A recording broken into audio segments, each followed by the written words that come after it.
WhatsApp, कैसे हैं आप सब लोग। I am Anshul Sharma, your chemistry teacher and you are watching Brain Egg Education chemistry channel. So guys, आज हम देखने वाले हैं third very important subatomic particle की डिस्कवरी। जानेंगे कैसे हुआ, रीज़न क्या था कि इतना लेट क्यों हुआ, है ना, और पता कैसे चला कि न्यूट्रॉन भी है।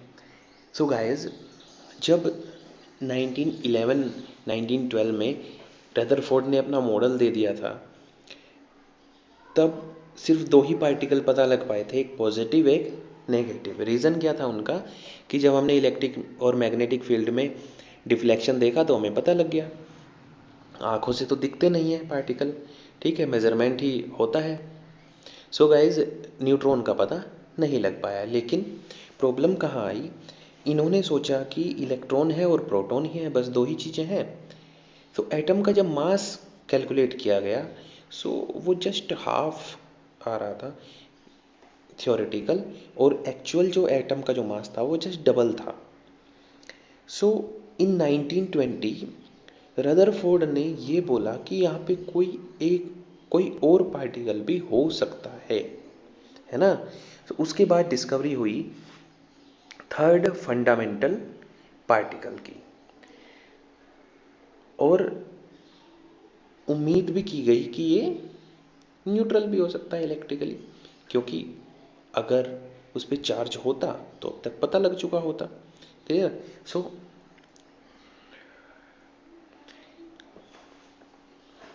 इसीलिए न्यूट्रल है, तो इसीलिए उसका नाम क्या रखा गया, न्यूट्रॉन। 20 साल बाद 1932 जेम्स चैडविक ने क्या किया, बेरिलियम पर अल्फा पार्टिकल का बम्बार्डमेंट करवाई, है ना, बमबारी करवा दी। तो वो क्या हुआ, वो कन्वर्ट हो गया कार्बन के एटम में, है ना, ट्रांसफॉर्मेशन हो गया यहाँ पे, है ना, म्यूटेशन। सो गाइज, उसमें से क्या निकल रहा था, उसमें से एक पार्टिकल भी रिलीज हो रहा था। जब ये चेंज हो रहा था, अब एक एटम पे तो किया नहीं होगा, बहुत सारे एटम्स होंगे, है ना। सो जब ये चेंज हो रहा था, सो एक पार्टिकल, एक रेज वहाँ से रिलीज हो रही थी, जो कि बिना किसी डिफ्लेक्शन के, ना इलेक्ट्रिकल फील्ड में डिफ्लेक्ट हो रहा था, ना मैग्नेटिक फील्ड में डिफ्लेक्ट हो रहा था, और सीधा वो जा रहा था अपने रास्ते पे, ठीक है ना। सो उसको बोला गया न्यूट्रॉन, जिसका मास लगभग लगभग प्रोटॉन के इक्वल था, slightly greater than proton. Clear guys. So यहाँ पे the mass of the neutron was determined, it was, मैं एग्जैक्ट वैल्यू आपको बताता हूँ, 1.6749 को इन्होंने 5 लिख दिया है, गलती नहीं है कुछ भी, है ना, लेकिन एग्जैक्ट वैल्यू मैं बताता हूँ आपको, 1.6749 इंटू 10⁻⁻27 kg और -24 ग्राम, कुछ भी बोलते हैं, है ना, इतना पाया गया। सो ए न्यूट्रॉन इज ए सब atomic particle which has the mass इतना इतना इतना इतना, approximately 1 AMU or nearly equal to the mass of proton or hydrogen atom and carrying no electrical charge. So the E by M value of neutron is 0. Charge to mass ratio यहाँ पे 0 आएगा, है ना, क्योंकि charge तो है ही नहीं। Clear guys. सो ये थी डिस्कवरी न्यूट्रॉन की। न्यूट्रॉन ऐसे डिस्कवर हुआ था, और लेट क्यों डिस्कवर हुआ था ये भी आपको पता लग गया, क्योंकि वो न्यूट्रल था, पता ही नहीं चल रहा था कि कुछ आ जा भी रहा है ना। Clear guys. अब देखते हैं हम इन सब चीज़ों पर, एक्सपेरिमेंट तो हमने रदरफोर्ड का देख लिया था। अब रदरफोर्ड ने इन सारी चीज़ों को एनालाइज करके न्यूट्रॉन की डिस्कवरी के बाद अपना एक मॉडल भी प्रस्तुत किया। मॉडल क्या था, on the basis of scattering experiment, Rutherford proposed a model. An atom consists of a heavy positively charged nucleus where all the proton and neutron are present. Proton and neutron are collectively referred to as nucleus. दोनों को, भाई कोई box वॉक्स नहीं होता वहाँ पे, ये दोनों ही चिपके रहते हैं अट्रैक्शन फोर्स से, और इनको क्या बोला गया, इन्हीं को न्यूक्लियस बोला गया। Almost all of the mass of atom is contributed by these nucleons, जो न्यूक्लियस बोला गया और इसमें रहने वाले पार्टिकल्स को क्या बोला गया, न्यूक्लियॉन्स, है ना। सो सारा जो मास था एटम का 99.99% या 98% जो मास है एटम का वो न्यूक्लियस में रहता है। सो ऑलमोस्ट 100% मास ही न्यूक्लियस में रहता है। The magnitude of the positive charge on the nucleus is different for different atoms. Proton बढ़ेंगे तो चार्ज भी इधर उधर होगा, है कि नहीं। सेकंड पॉइंट पे आते हैं। The volume of the nucleus is very small and is only a minute fraction of the total volume of the atom. Atom के रिस्पेक्ट में न्यूक्लियस बहुत छोटा होता है। Nucleus has a diameter of order of 10 to the power minus 12 to 10 to the power minus 13 centimeter and the atom has a diameter of the order of 10 to the power minus 8 centimeter. So guys यहाँ पे देखना आप 10 to the power minus 4 या minus नहीं 4 या 10 to the power 5 का difference है ना, आउटर डाया में और न्यूक्लियस के डाया में। तो बहुत ज़्यादा डिफरेंस है गाइस, है ना। 10 to the power 5 का डिफरेंस आ रहा है, ये देखिए। सो टोटल एटम के रेस्पेक्ट में न्यूक्लियस बहुत छोटा होता है। So guys, diameter of N atom is 1 lakh times the diameter of the nucleus. So atom का डायमीटर 1 लाख गुना ज़्यादा बड़ा होता है न्यूक्लियस के डायमीटर से। अगर 1 सेंटीमीटर डाया है न्यूक्लियस का, सो एटम का डाया होगा 1 लाख सेंटीमीटर। सो गाइस बहुत ज़्यादा बड़ा होता है, मैं यही बता रहा हूँ आपको, डिफरेंस बहुत ज़्यादा होता है। जो इस फॉर्मूले की हेल्प से उसने दिखाया है, एक फार्मूला फाइंड किया था रदरफोर्ड ने कि जो रेडियस है न्यूक्लियस की, रेडियस है वो डायरेक्टली प्रोपोर्शनल है क्यूब रूट के किसके, number of nucleons present in the atom. जितने न्यूक्लियॉन प्रेजेंट हैं एटम के उसके डायरेक्टली प्रोपोर्शनल है क्या, रेडियस, है ना। अगर न्यूक्लियॉन बढ़ेंगे तो रेडियस भी इंक्रीज करेगी। आर नोट यहाँ पे प्रोपोर्शनलिटी कांस्टेंट है जिसकी वैल्यू है 1.33 into 10 to the power minus 13 centimetre. R यहाँ पे radius of the nucleus and A जो है वो number of nucleons. So next आता है रदरफोर्ड एंड मार्सडेन ने कैलकुलेट किया था।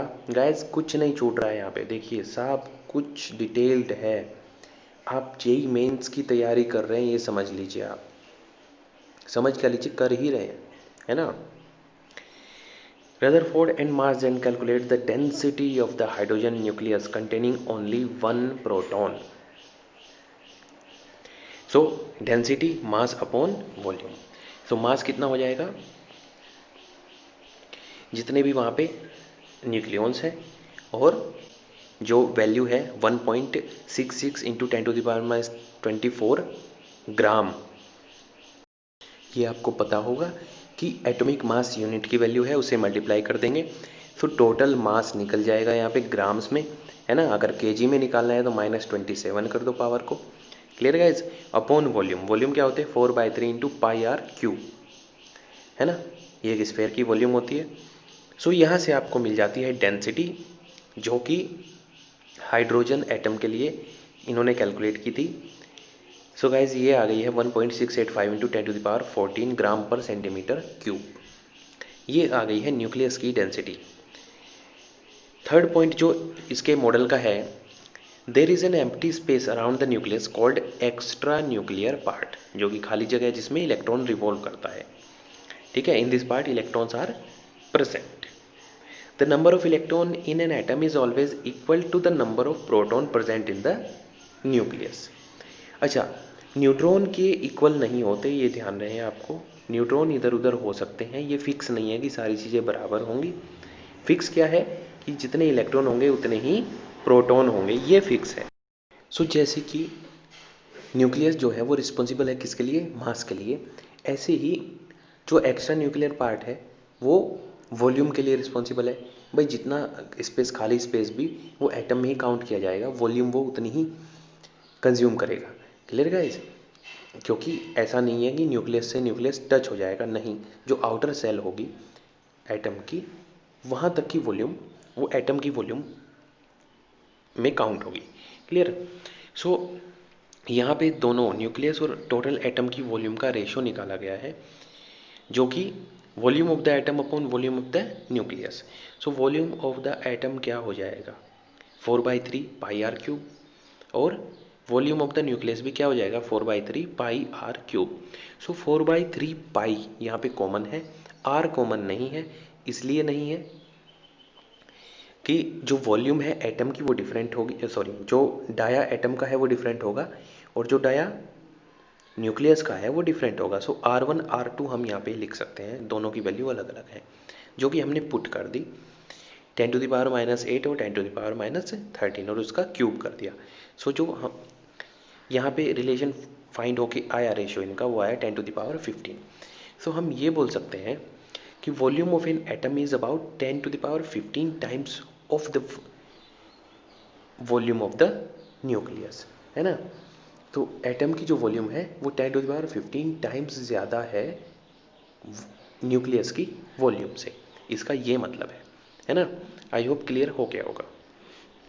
नेक्स्ट पॉइंट आता है, electrons revolve around the nucleus in closed orbit with high speed.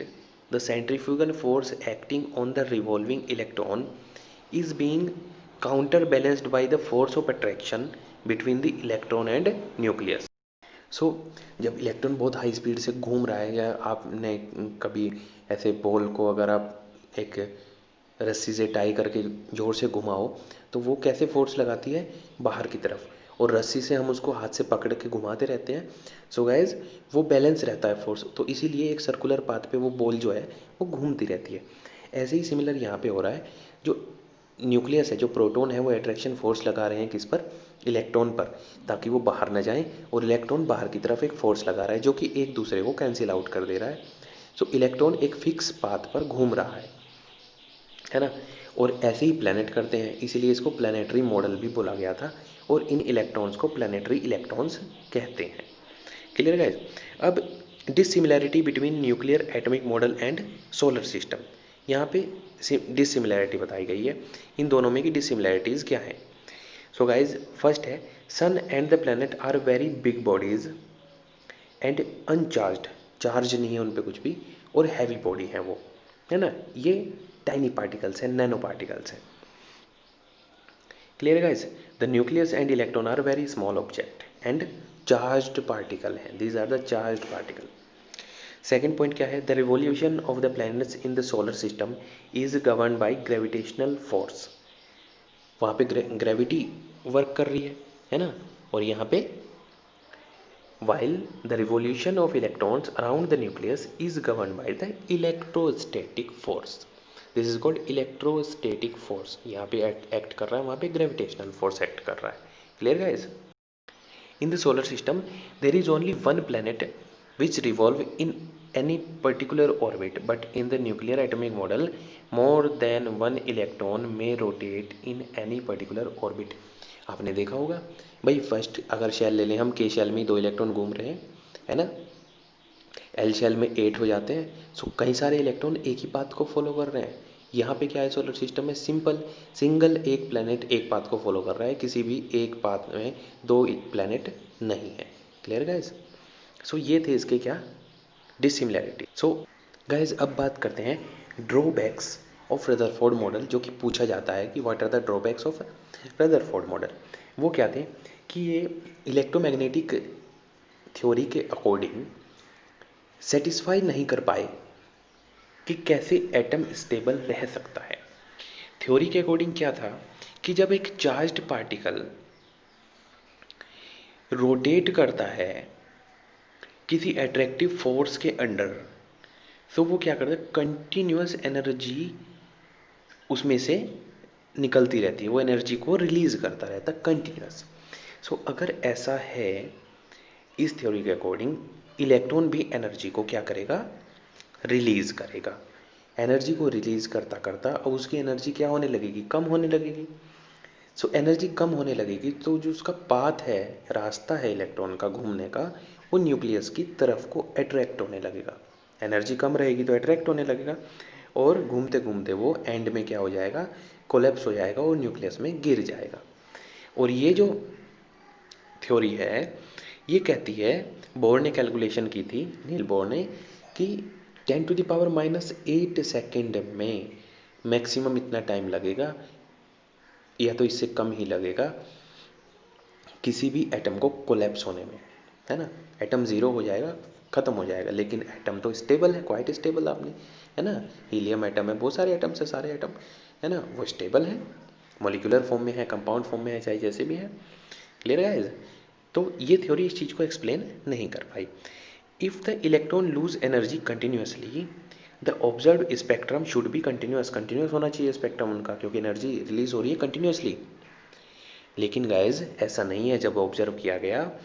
सो ये एक वेल डिफाइंड लाइन में था स्पेक्ट्रम, है ना, डेफिनेट फ्रीक्वेंसीज की। So the loss of energy by the electron is not continuous in an atom. Clear guys. जबकि ऐसा कुछ होता नहीं है, वो फिक्स वहीं पे रोटेट करता रहता है, जो कि हम नेक्स्ट मॉडल में देखेंगे। Clear guys. सो ये था बोर का एटॉमिक मॉडल, जो उसने सारी ऊपर की थ्योरीज जितनी भी थी उन पे बेस्ड अपना एक बनाया था, जिसने काफ़ी हेल्प की। न्यूक्लियस फाइंड हुआ, न्यूट्रॉन प्रोटॉन फाइंड हुआ, है ना। सो गाइज काफ़ी हेल्पफुल था, लेकिन कुछ कमियां थी। नेक्स्ट जो आने वाले मॉडल्स हैं उनमें हम उन कमियों को सुधार लेंगे। तो ऐसे ही डेवलपमेंट होता जा रहा है। Clear guys. सो आज की वीडियो हम यहीं पे फिनिश करते हैं। सो गाइज आज की वीडियो में बस इतना ही। मिलते हैं नेक्स्ट वीडियो में कुछ नए पॉइंट्स, कुछ नए फैक्ट्स के साथ। सो गाइज पढ़ते रहिए, आगे बढ़ते रहिए और स्वच्छ रहें, स्वस्थ रहें। All the best.